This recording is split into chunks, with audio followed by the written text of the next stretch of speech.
George, I appreciate your time today. Been a long time since I last saw you. How's retirement going? Yeah, really good, thank you. Really, really good.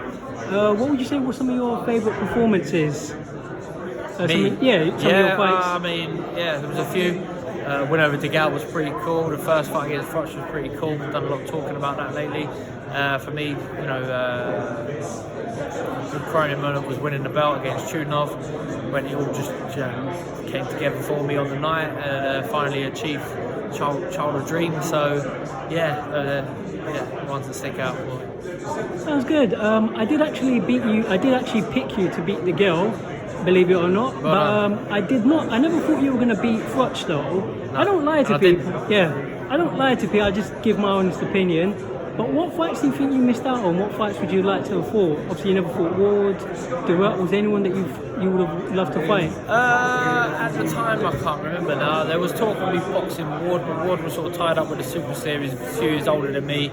By the time I fought Froch, it was took a while to get back in the picture. Yeah. Abraham I thought would have been a comfortable fight, but that fight couldn't get made. DeGal rematch was spoken about for years and years, never got made. So never happened, there might have been good fights to been a part of. Obviously, I know you've got to pick up your son, so my last question is, what do you think are the biggest problems in boxing and how can they be dealt with? It's a big question to finish up on. Biggest problems in boxing? I don't know. What are problems in boxing? What are people's biggest grievances? I can give you two quick ones. For me, on a personal level, fights not getting made, and I don't like it. What fights are not getting made? Would you say? Because this fight took a long time to get put together, but they've both been involved in incredible fights. In the meantime, they're not meandering things. So. Fights is very difficult to get made. Obviously, sometimes they're with rival promoters, they're with different television networks. Crawford, who was in the top rank, and then it felt like for a while all the other guys were with PBC, so they couldn't get made. And it's tough, Joshua Fury was close, but then wasn't. Yeah. But boxing ticks on. We can't. You got the World Boxing Super Series that I was part of. Alexander Usyk went in there at cruiserweight with all the other world champions. I can't really remember all of them now. I can't remember their names. 12 months, 3 fights, completed boxing. Completed boxing is best in the world, isn't he? Best in the world, undisputed, got all the belts. Became heavyweight. He had to come up to heavyweight and beat everyone. Fight fans, we like to moan, we like to have an opinion. Sometimes we just gotta smile, I'll say quickly, I'll let you go, but we'll get to know each other in time. I think I'm a bright guy. I'll give you a quick example of what I meant. Like, if you look in football, you know well in advance when they're going to play. But for me, I'm 31 years old. I don't really want to keep hearing about, if you're going to fight someone, fight. If you're not, I don't want to keep hearing Eddie Hearn or this guy or that. It's boring. I work for a living. I've got things to do. If they're not going to fight, But in other sports, we know when they're going to play. Boxing needs to change. It's very difficult to have a fixture list in boxing. Yeah. It's very difficult to have a fixture list in boxing. Obviously, you've got physical, mental, and emotional elements, and that's why fights are very difficult to get made. This fight today that we're here promoting hasn't been made because of the emotional element to it, because neither side wants to concede on whatever that may be. So you're never going to be able to keep up with the other sports like football, because you have a fixture list, you have a competition, they can go into a straight knockout tournament. There are some things that are out there like the World Boxing Super Series that will try and sign the best fighters in there, but sometimes the best fighters don't want to go in there. They don't want to give away that control. They want a rematch clause. They want they want to fight. They might want 6 months off training in between fights. Fighters can't fight every week. It's almost impossible for it to ever get to that stage.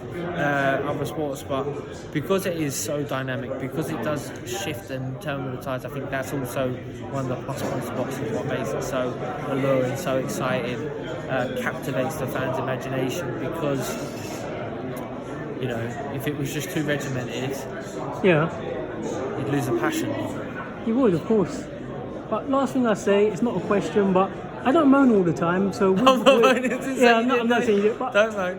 World Boxing Super Series. I like that. Yeah. Hopefully, we need more of that in boxing. Yeah, I think it's a fantastic thing. Imagine if we get it in the heavyweight division, do you know what I Yeah. mean? So then it eliminates all them problems you're talking about. You know, you have to put mega money on the line, but it will generate mega money. The reason that me and Chris Eubank Jr. was such a huge sell on ITV pay-per-view, we've done mega numbers on a platform that people weren't used to doing. People had to call up and sign up and put their details in. It was really difficult to book that fight. And the reason they did is because they saw me win a semi-final against Jamie Cox at Wembley Arena, and then they saw Chris Eubank Jr. win a week later or a week before in a really impressive performance against Anthony Yildirim. And then people know these two guys, you can watch them a week apart, are now going to fight next. So you're right, you know, maybe there is an element to the fixture that will guarantee excitement. Sky have just got behind the Boxer tournament now, which very similar to the prize fighter, which was Matchroom, the cornerstone of what built Matchroom up before, you know, they started putting on world title fights again. It's a flat-out tournament where people, you know, you can get behind and invest some bit of time in your fight, and you know exactly what's happening next. So, no, I agree with you to a certain degree, but it's really tough to, you know, it's always going to be tough to make them tough fights. So when they do come along, and fights that are hard to make, we should Appreciate them, yeah. No, but I can't keep you talking today, but I think I've got a bright mind. All I was trying to say, it's the last thing I'll say, but it's when people are over talking, it just don't sometimes, just especially Eddie, and I did say this to Eddie, just don't keep talking about it. Just keep quiet, do your thing behind closed doors, and then when there's something to announce it.